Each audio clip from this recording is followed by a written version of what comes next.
बाद आमिर इलियास राना हमारे साथ मौजूद हैं। आमिर, किस तरह से देखते हैं आज दिन भर इंतखाबी अमल जो चलता रहा और जो बड़े बड़े दावे किए गए थे, किसके दावों में ज्यादा हकीकत और वजन दिखाई देता है आपको? जो वजन है और जो दावा है और हकीकत है कुछ देर में आश्कार हो जाएगी, क्योंकि अब तो गिनती जारी है और 339 वोट बन गए। चूँकि शायदी का वोट तो कैंसिल हो गया, खुद ही उन्होंने बता दिया कि वो शायद वीडियो इतनी ज़्यादा देख गए थे कि वो खुद ही गलत कराए अपना वोट, और वो सिखा तो किसी और को रहे थे, गिलानी साहब के बेटे, और सीख शहरियार अफरीदी साहब ने लिया कि वोट कैसे ज़ाया करना है।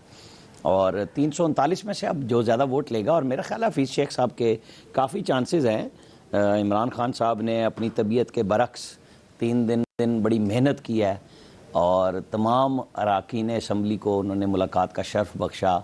1-to-1 भी मिले, डबल मीटिंग्स भी हुई, 4-4, 5-5 के ग्रुप में भी हुई, और फिर जिनके वज़ीर आला पंजाब के साथ शिकवे शिकायत थी वो भी साथ बिठाए गए कि मामलात को ठीक किया जाए। तो यही होता है कि हुकूमत अगर सबक सीख ले और फिर रब्ता कर ले कि जिनकी वजह से आप वज़ीर आज़म बनते हैं, अगर वही बेवकूफ़ हो जाएंगे तो मामलात फिर गड़बड़ के शिकार हो जाते हैं, जैसे कि अभी नज़र आया।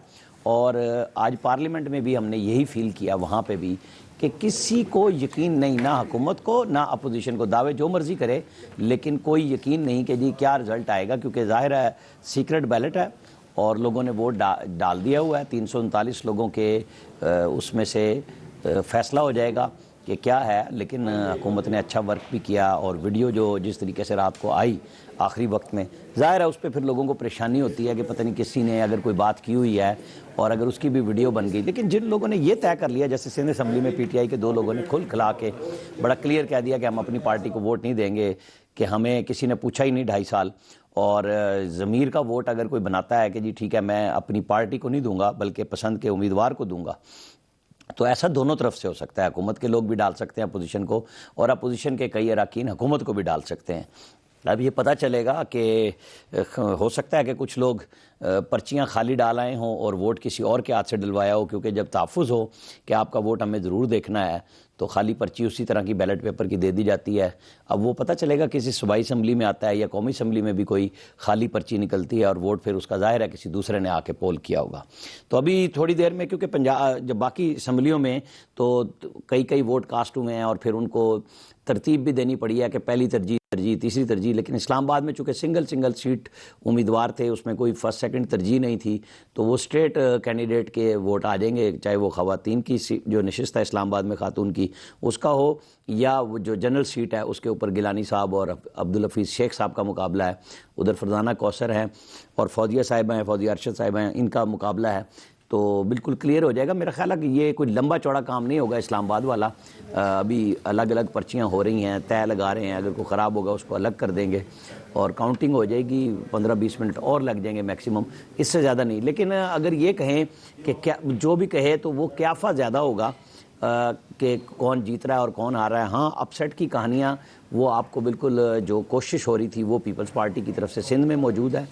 इस्लामाबाद में तो उन्होंने कहा है कि हम तो वोट मांगेंगे, ज़मीर का वोट है, कोई दे ना दे, लेकिन हमारा काम है कि हम अपना वोट मांगेंगे। KP के अंदर भी PTI ने देखा, कोशिश की कि कुछ बातचीत बन जाए। वो पंजाब वहाँ बलूचिस्तान असम्बली में भी बातचीत हुई कि अगर तय कर लें अपनी अपनी अददी अक्सरियत पे, लेकिन हर तरफ से हर पार्टी ने ज़्यादा कैंडिडेट दिए हुए थे, सो तय नहीं हुआ। पंजाब असम्बली का चूँकि हम देख चुके बिला मुकाबला हो गया और वहाँ परवेज़ इलाही फार्मूला काम कर गया। और जहाँ पे कोई सियासतदान बैठे होंगे और ज़्यादा लालच मौजूद नहीं होगा कि तरीक़ाकार के मुताबिक तय कर लेते, तो शायद बाकी असम्बलियों में भी हो सकता था। लेकिन जहाँ पीपल्स पार्टी को ज़रूरत थी सिंध में कि उनका ख्याल है कि वो ज़्यादा सीट निकाल सकते हैं, तो वो नहीं माने। वहाँ पे कोई बात ही नहीं बन सकी, बल्कि वहाँ लड़ाई झगड़े और गालम गलोच पे नौबत आ गई। बलूचिस्तान और KP में ऑफर्स के बावजूद गवर्नमेंट की अपोजिशन ने नहीं मानी कि उनका ख्याल ये है कि वो अपसेट कर सकते हैं। तो हम देखते हैं क्या रिजल्ट आता है। अच्छा इलियास साहब, जो मामला देखा गया शहरियार अफरीदी का, इसके साथ साथ साबिक सदर आसिफ अली जरदारी का बैलेट पेपर भी ज़ाया हुआ था, उन्हें दोबारा इशू कर दिया गया, लेकिन इन्हें मौका नहीं दिया गया और वज़ीर आज़म ने बल्कि सरजनिश भी किया। तो आपके ख्याल में वज़ीर आज़म को भी शुबा है कि कहीं शायद जानबूझ के शहरियार अफरीदी ने अपना वोट ज़ाया तो नहीं किया? नहीं, मेरा नहीं ख्याल कि वो बिल्कुल भी कोई शक शुबा हो उस पर। बड़ी क्लियर बात है कि शहरियार अफरीदी से गलती हुई और वो गलती उन्होंने पब्लिक की। ताकि कल को कोई ये बात ना कर दे। और एक खौफ अंदर का होता है, एक इंसान का ज़मीर होता है।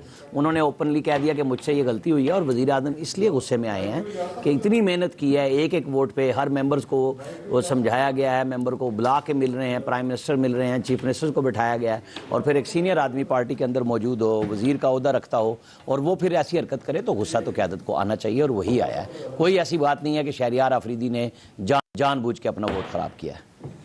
ठीक है। दूसरा इलियास साहब, ये जो पंजर हुआ है सेटलमेंट, बाज़ हलकों की जानिब से इसको सराहा भी जा रहा है कि बड़ा स्मार्ट मूव किया गया है परवेज़ इलाही साहब की जानिब से, लेकिन उंगलियां भी उठ रही हैं खासतौर पे नून लीग के ऊपर, पीपल्स पार्टी के ऊपर, कि वो वोट को इज़्ज़त दो का नारा लगाते हैं, और फिर जहां पे उनके पास अक्सरियत भी थी, मौका भी था, वहां पे सेटलमेंट कर ली गई। तो इस पर आपकी राय क्या है? नहीं, देखिए, ये तो बड़ी क्लियर बात है कि सेटलमेंट तो उस बुनियाद पे हुई ना, अगर वो सीट फालतू लेते। उनकी जो सीटें बनती थी नून लीग की, वो उन्होंने 5 सीटें बनती थी, बड़ी वाज़ेह थी कि वो उन्होंने ले ली। एक चौधरी परवेज़ इलाही साहब की पार्टी के उम्मीदवार कामिल अली आगा को पीटीआई ने अपने कोटे से सीट दे दी। तो जो 6 बनती थी, और पीएमएलएन ने अपना कैंडिडेट फालतू किया हुआ था, पीटीआई की तरफ से फालतू कैंडिडेट थे, उसके ऊपर बातचीत की गई कि बजाय इस बखेड़े में बनने के कि 50-52 लोगों को हर एमपीए को जाके जो उम्मीदवार है वो खाने भी खिलाए, वो पैरे भी दें, फिर शक रहे आपस में।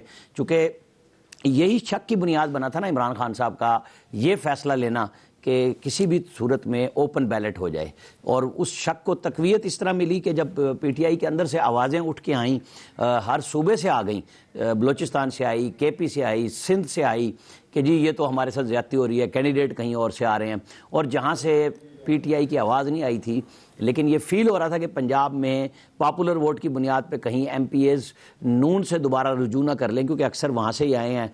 तो उस बुनियाद पे वज़ीर आज़म इमरान खान साहब को ये बात मानी कि ठीक है, बजाय कोई झटका खाएं और पब्लिक में और ख़राबी हो, और पीएमएलएन को तो वही कुछ मिल गया ना जो उन्हें मिलना था। अगर उनके 7 से 8 या 10 लोग, जिनके बारे में बार बार चीफ मिनिस्टर पंजाब की तरफ से प्रेस रिलीज़ें जारी होती थी, मुलाकातें जारी होती थी कि ये नून के लोग हैं, ये फॉरवर्ड ब्लॉग बना चुके हैं, उनसे हम मिलते हैं, तो जब चीफ मिनिस्टर ये मिलते थे तो इमरान खान साहब के उस दावे को हवा में उड़ा देते थे, जो वो इखलाकियात की बुनियाद पे अपना मार्केट में ये सौदा सेल कर रहे थे कि जी शफाफ इलेक्शन होने चाहिए और ओपन बैलेट होना चाहिए। तो लेकिन जब पंजाब के चीफ मिनिस्टर दूसरी पार्टी के, अपोजिशन पार्टी के एमपीएस को मिलते हैं, उनको तरगीबात देते हैं, तो वो ज़ीरो कर रहा था उनके इस अमल को, वज़ीर आज़म के, जो वो आइनी तरमीम की तरफ जा रहे थे, वो जो सुप्रीम कोर्ट में जा रहे थे, वो आर्डिनेंस में लेके जा रहे थे कि कहानी कुछ और है, स्टोरी कुछ और सुनाई जा रही है।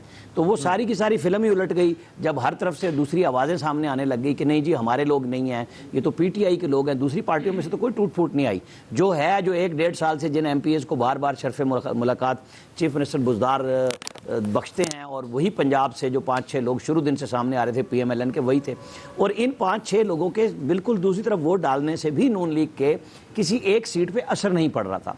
वहाँ पे ये बात प्रिवेल कर गई, और जहाँ पे नहीं सौदा हो रहा था, पीपल्स पार्टी ने तय कर लिया, उन्होंने तमाम कैंडिडेट अपने हर जगह पे खड़े कर दिए, हर सीट पे दे दिए जहाँ पे सिंध में मुकाबला हो रहा है इस वक्त। अब बाकी हमारे साथी बताएंगे कि वहाँ क्या इस वक्त सिचुएशन है, लेकिन इखलाकियात की बुलंदी पे कोई पार्टी कहीं नहीं खड़ी।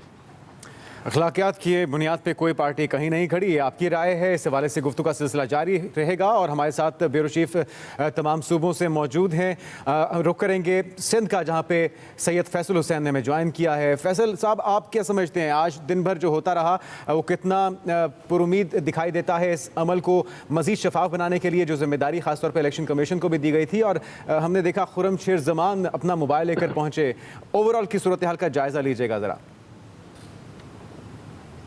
देखिए, जो कुछ होना था वो तो अब हो चुका है। अब तो सबको जो है वो रिज़ल्ट का इंतज़ार है, रिज़ल्ट में जो है क्या सूरत हाल बनती है। लेकिन देखिए, मसला ये है कि ये जो तहरीक इंसाफ के 2 वोटर जो हैं, उन्होंने जो एलानिया तौर पे जो है उनको वोट देने से इनकार कर दिया। ये 2 वो लोग हैं जिन्होंने एलानिया तौर पे जो है वो वोट देने से इनकार किया। इसके पीछे कौन लोग हैं ये अभी तक जो है किसी को नहीं मालूम। अच्छा, सिर्फ ये तहरीक इंसाफ या एमक्यूएम का मामला नहीं है, एक अमूमी तासुर तो ये है कि पीपल्स पार्टी के जो लोग हैं, हो सकता है कि वो भी जो है वो बिक गए हों या उन्होंने अपनी वफादारियों को तब्दील किया हो। तो असल सूरत हाल तो जो है वो रिजल्ट आने के बाद ही जो है वाज़ेह हो सकेगी। लेकिन जो ज़ाहिरी सूरत हाल पे जो कैलकुलेशन थी, तो 2 लोगों के ऐलान के बाद ये जो सह जमाती इत्तेहाद था, इसकी कैलकुलेशन जो है ना वो बहुत ज़्यादा जो है ख़राब हुई है। पहले जो सीट आ रही थी वो 22 वोटों के ऊपर आ रही थी, तो उसी हिसाब से इन लोगों ने जो है अपनी पूरी जो है वो कैलकुलेशन की हुई थी कि जहाँ जिस पार्टी को वोट कम पड़ रहे थे तो वो वोट उनको जो है वो दे दिए गए थे। लेकिन जो नई सूरत हाल आई है, 2 वोटर उनके वहाँ चले गए, उसके बाद अब इन्होंने नई हिकमत अमली बनाने में इनको काफ़ी जो है वो मुश्किलात का जो है वो सामना रहा है कल के बाद जो सूरत हाल हुई है। बहरहाल वो जो आमिर साहब ने कहा कि जब जो कुछ होना है वो तो हो चुका है, अब जब रिजल्ट आएगा तो सही सूरत हाल मालूम हो सकेगी कौन सी पार्टियां जो है वो अपने वोटर्स को जो अरकान असम्बली हैं उनको अपने सिस्टम में, अपने नज़म में रखने में जो है वो कामयाब रही हैं, और कौन से वोटर ऐसे हैं जो आंखों में जो है वो अपनी पार्टी रहनुमाओं को, अपनी पार्टी लीडरशिप को आंखों में धूल झोंकने में कामयाब हुए और उन्होंने अपनी मर्जी के मुताबिक, जिसको वो ज़मीर का वोट कह रहे हैं, उसके मुताबिक उन्होंने जो है वो वोट दिया है। तो फैसल मुख्तसरन बताएगा कि तमाम अरकान की जानिब से वोट कास्ट कर लिया गया था मुकर्ररा वक्त यानी कि 5 बजे तक? देखिए, इसमें जो एमएमए थी उन्होंने तो वोट देने से जो है वो इनकार कर दिया था, तो उनका तो एक वोट जो है वो नहीं हुआ था। जो टीएलपी थी, टीएलपी के जो 3 वोटर थे, 3 अरकान असम्बली हैं उनके, तो उन्होंने सिर्फ टेक्नोक्रेट की सीट पे उनका उम्मीदवार था, तो उन्होंने सिर्फ टेक्नोक्रेट की सीट पर जो है ये कह के जो बाहर से उन्होंने बात की है कि हमने सिर्फ जो टेक्नोक्रेट की सीट है उसके ऊपर ही जो है वो वोट दिया, बाकी किसी सीट के ऊपर जो है वो अपना वोट नहीं दिया। उन्होंने बाकी वोटिंग के अमल से जनरल सीट पे और वुमेन की सीट पे उस अमल से जो है वो अपने आप को जो है वो एक ला ताल्लुक जो अलग रखा है।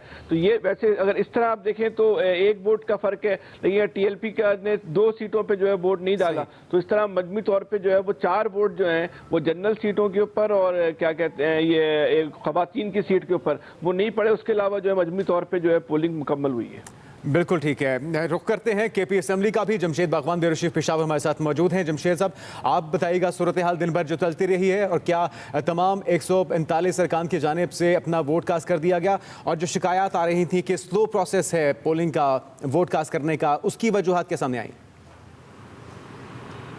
हाँ, जो वाकई आज बड़े मेम्बरान ने सुस्त तरीके से वोट कास्ट किया, और उसकी एक ही वजह हो सकती है कि जो डील आउटसाइड जो पोलिंग स्टेशन के चल रही थी वो कंप्लीट नहीं हुई थी। हमने देखा कि मेम्बरान 2 बजे के बाद वोट डालने आए और अभी तक भी जो वो पोलिंग का प्रोसेस है वो कंप्लीट नहीं हुआ, और जो मेम्बरान है वो पोलिंग स्टेशन असम्बली हाल के अंदर मौजूद है, जो पोलिंग स्टेशन है उनका, और थोड़ी देर में वो वोट डालेंगे। आखिरी इत्तलात तक 20 के करीब मेम्बरान जो थे उनका वोट रहता था, 125 के करीब डाल चुके थे, और इसकी सुस्तरवी की वजह खुद मेम्बरान ही थे। इलेक्शन कमीशन का इसमें कोई कसूर नहीं था। ठीक 9 बजे इलेक्शन कमीशन के अमले ने पोलिंग शुरू होने का ऐलान किया, लेकिन आधे घंटे तक कोई वोट पोल ही नहीं हुआ, और जो हुकूमत के मेम्बरान है वो काफ़ी लेट आए। अभी जो है वो इसके जब वोट ख़त्म होंगे पोलिंग तो गिनती शुरू होगी, और तभी पता चलेगा कि किसने किसको सरप्राइज़ दिया। हमने देखा कि इलेक्शन जो शुरू होने से पहले ही एक डर्टी गेम शुरू हुई थी। अगर आपको याद हो तो एक वीडियो रिलीज़ हुई थी 2018 के इंतखाबात से, तो उससे ही जो है इंतखाबात है उनको मशकूक बना दिया था, और ये चल रहा था कि पैसे का अमल दखल होगा। और ये पहली बार नहीं है कि पैसे का अमल दखल हो रहा है, बल्कि काफ़ी मुद्दत से हम देख रहे हैं कि 2002 में भी हुआ, 2005 में भी ये हुआ, 15 में भी हुआ, कभी वोट दिखाए गए, कभी वीडियो बनाई गई, तो अभी भी वो सिलसिला जारी है। और ये इस वजह से है कि जो पार्टियां इसीलिए मजबूर है बड़े करोड़पति उम्मीदवारों को मैदान में उतारने के लिए कि वो खरीद सके।